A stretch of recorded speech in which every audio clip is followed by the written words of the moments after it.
तो ना उसका प्रभाव, उसका भी प्रभाव आपके बच्चों पर जाएगा। आपके बच्चे भी निगेटिव सोचेंगे, निगेटिविटी ही करेंगे। आज ध्रुव जी को मां ने आदेश किया कि बेटा जाओ और तपस्या करो। आज ध्रुव जी चले, लेकिन जगत के जो पालनहार मेरे प्रभु नारायण है ना, उन्होंने देखा 5 वर्ष का बालक आज जा रहा तपस्या के लिए। भगवान को दया आई, क्यों ना इसकी परीक्षा ली जाए, कितना ये संकल्प, कितना इसका दृढ़ है। क्योंकि ध्रुव का अर्थ ही है अटल। जो अपने संकल्प पर, अपने लक्ष्य पर अटल रहे, वो है ध्रुव। आज ध्रुव जी चले, भगवान अपने प्रिय भक्त नारद जी को भेजते हैं। नारद ज्ञानम ददाति नारदः। नारद जी को भेजने का तात्पर्य है भगवान का कि हाँ, मैं ध्रुव को दर्शन दूंगा, अवश्य दूंगा, क्योंकि नारदो देव दर्शन। नारद जी जिसको भी मिलते हैं ना, उसको नारायण जरूर मिलते हैं। ये नारद जी की पहचान है, या ये समझ लीजिए नारद जी का लाइसेंस है। अगर नारद जी ने आपको दर्शन दिया तो नारद जी नारायण अवश्य आपको मिलेंगे, क्योंकि नारम ज्ञानम ददाति नारदः। अगर नारद के दर्शन हो गए तो आपका विचित्र ज्ञानोद्भव हो जाएगा। आज ध्रुव जी चले और रास्ते में नारद जी मिले। बेटा कहां जा रहे हो? ध्रुव जी कुछ नहीं बोले, चलते जा रहे हैं। अरे बेटा ठहरो तो सही, ठहरो तो सही, कहां जा रहे हो? आप कौन हैं? आपका परिचय क्या है? मैं बेटा नारद हूं, मेरा नाम नारद है, मैं देवर्षि हूं, देवताओं का ऋषि हूं। आप नारद हैं? अरे मैंने मां के मुख से सुना है आपके बारे में कि आप तो नारायण के पास में ही सर्वदा रहते हैं, और हमारे आराध्य के जिनसे मैं मिलने जा रहा हूं उनके तो परम भक्त हैं आप।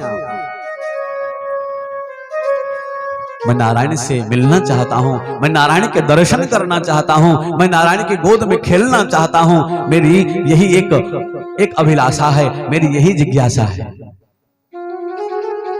नारद जी ने कहा बेटा अगर आपको नारायण के दर्शन मिलेंगे ना, तो बड़ा आपको तपस्या करना पड़ेगा, और तपस्या कोई साधारण चीज नहीं है बेटा। आज नारद जी ध्रुव जी के मन का संकल्प ले रहे हैं, कहीं ऐसा तो नहीं मन कमजोर है, इसकी प्रतिज्ञा तो कमजोर नहीं है। नारद जी ने नाना प्रकार से समझाया, बेटा चक्कर में मत पड़ो, हजारों वर्षों तक तपस्या करोगे ना, तब आपको नारायण मिलेंगे।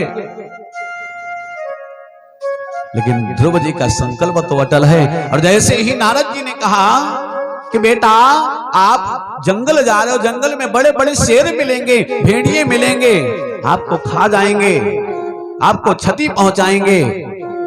कहां खेलने की उम्र में आप तपस्या में जा रहे हो? नारायण से जब बड़े हो जाना तब ये जिज्ञासा करना। अभी जाओ, तुम राजा उत्तानपाद के पुत्र हो, आराम से आनंद से राज्य का आनंद लो, सुखों का आनंद लो। ध्रुव जी को क्रोध आ गया, ध्रुव जी को गुस्सा आ गई।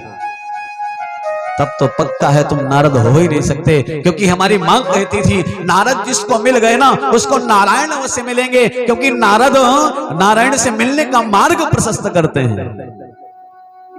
और मुझे नहीं भरोसा कि आप नारद हो।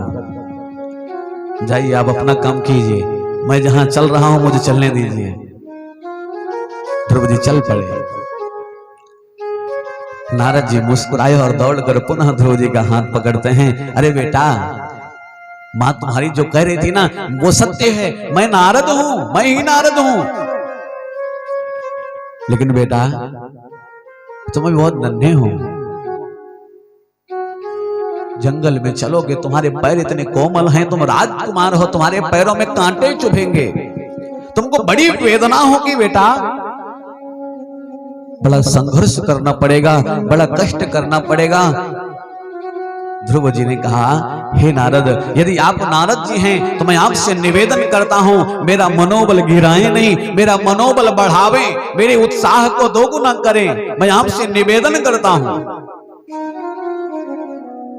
और नारायण से मिलन करने में यदि मैं अपने जीवन को भी समाप्त कर दूं तो कोई बड़ी बात नहीं है, क्योंकि मेरे जीवन का लक्ष्य है नारायण की गोद में खेलना, नारायण की गोद में बैठना और प्रभु के दर्शन करने की जो अभिलाषा है ये अटल है। प्रभु यदि आपको कोई मार्ग ज्ञात है तो अवगत करावे। आज नारद जी ने देखा कि ध्रुव जी का जो संकल्प है ये अटल है, ध्रुव जी अपने मार्ग से विचलित नहीं हो सकते, तो आदरणीय नारद जी को बड़ी प्रसन्नता, नारद जी को बड़ी खुशी है कि बड़ा विचित्र शिष्य मुझे मिल रहा है। आज नारद जी ने ध्रुव जी को गुरुमंत्र प्रदान किया, ओम नमो। आए हम सभी उस महामंत्र का जाप करें, श्रद्धा से ताली की सेवा करते हुए मस्ती के साथ।